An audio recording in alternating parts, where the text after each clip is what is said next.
Hi, Alan Stratton from Wood Turns. It's been a while since I did a bowl, and I think for this one, let's take this green or wet honey locust. Look at that pretty figure and color. Isn't that nice? Anyway, it is green, not totally dry, so it may warp still a little bit, but actually I don't think it will. I'll explain more in the video, but one thing about this, traditionally you have a foot here at the bottom, and one of y'all asked me, well, how do you put feet on it? And so in this video I'm going to put just these 3 little feet here on the bottom.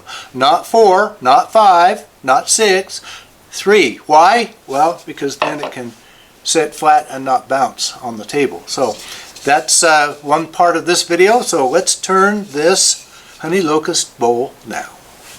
A fellow club member gave me this honey locust log last summer. I did not have the time then to turn it. Instead, using a chainsaw, I ripped it in half, then coated the cut surfaces with a wax-based wood sealer and wrapped them in plastic. This piece has been resting in my garage until now. Many turners go to great effort to cut their turning blank into a perfect circle before turning it. I am not one of them. While I have no objection to this, my saw is not set up for circle turning. I find it much quicker for me to simply cut the corners off. The rest will be done on the lathe.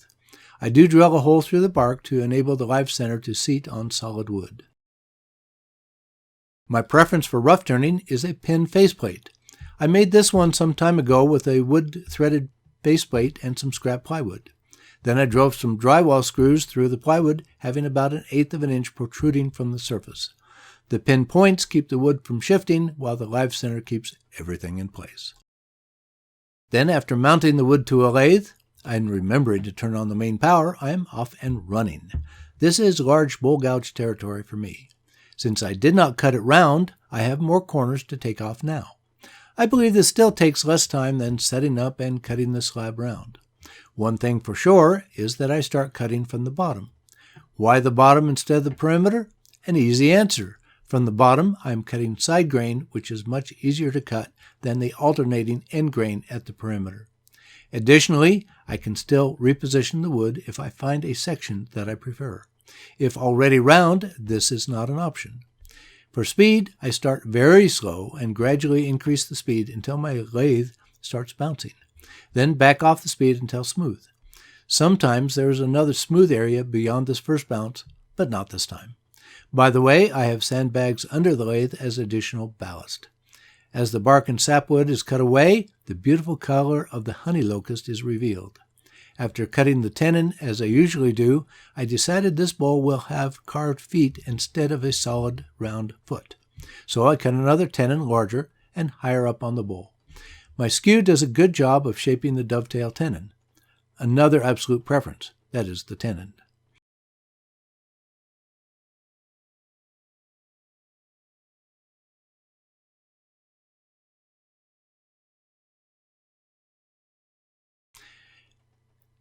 The pith is exactly on the top side of the bowl where it usually likes to crack. To avoid cracks, I cut back from the top until there is no pith and only sound wood. I decided to use my skew to scrape a little now, since I will not be letting this wood dry before finished turning it. One thing I note is how much the tailstock ram and live center are flexing. This is unavoidable. In a perfect world, my equipment would not flex at all. I can dream, can't I?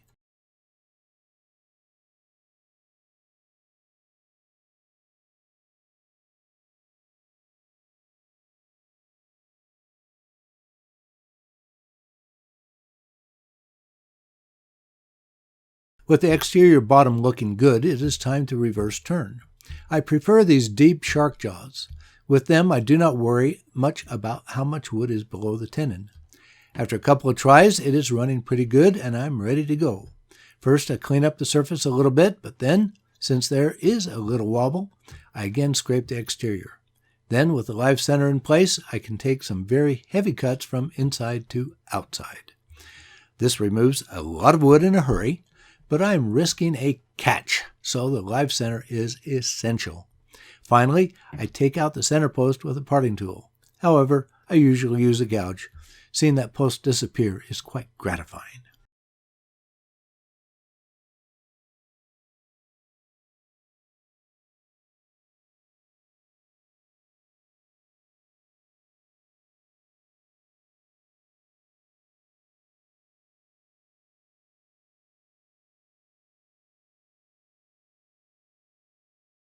Now with the live center backed off, I am gentler with my cuts. Now cutting from the outside inward, I measure the wall thickness periodically.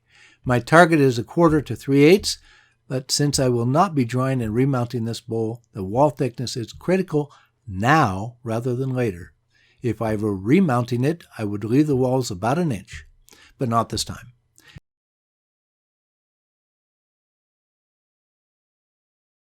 As I approach the final cuts, I switch tools to a heavy bowl scraper from the bottom.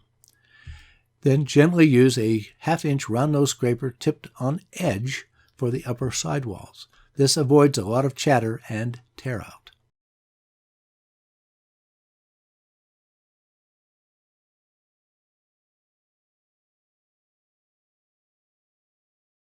Since I plan to carve feet on this bowl, I'm mounting it now to the coal jaws.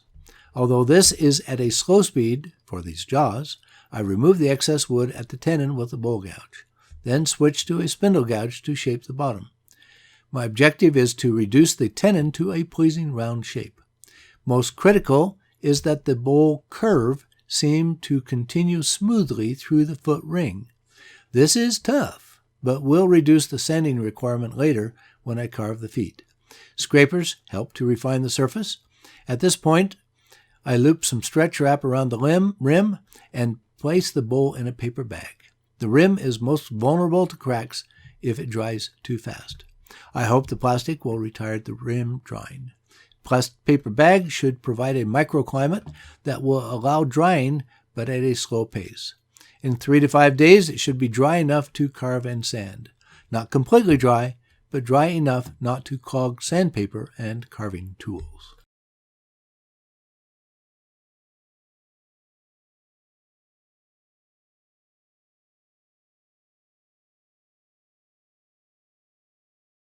It has been a week and the surface moisture is gone. I cannot say it is totally dry, but it is dry enough to sand without clogging the sandpaper. With some moisture, it may still warp, but I do not think it will be much.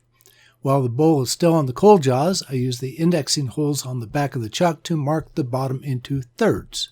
Then another set of marks, plus or minus 15 degrees from the first set.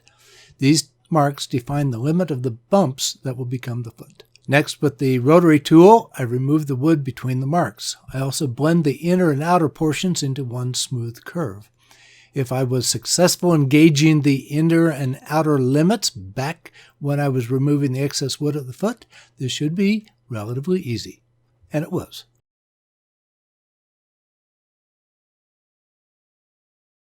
The rest is sanding, starting with 60 grit to remove the grinder marks and smooth off the bumps.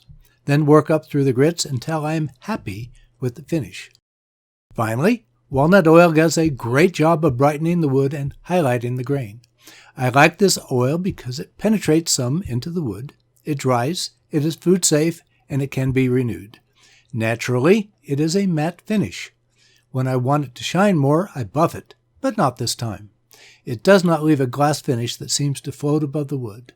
I love this pretty wood and the color of this honey locust. I hope it warps a little. Please give this video a thumbs up, subscribe on my website, and tell your friends about my videos. I appreciate your comments and questions. Every week I add a new wood turning video to my website. Always, please wear your full face shield anytime the lathe is running. It could save your life.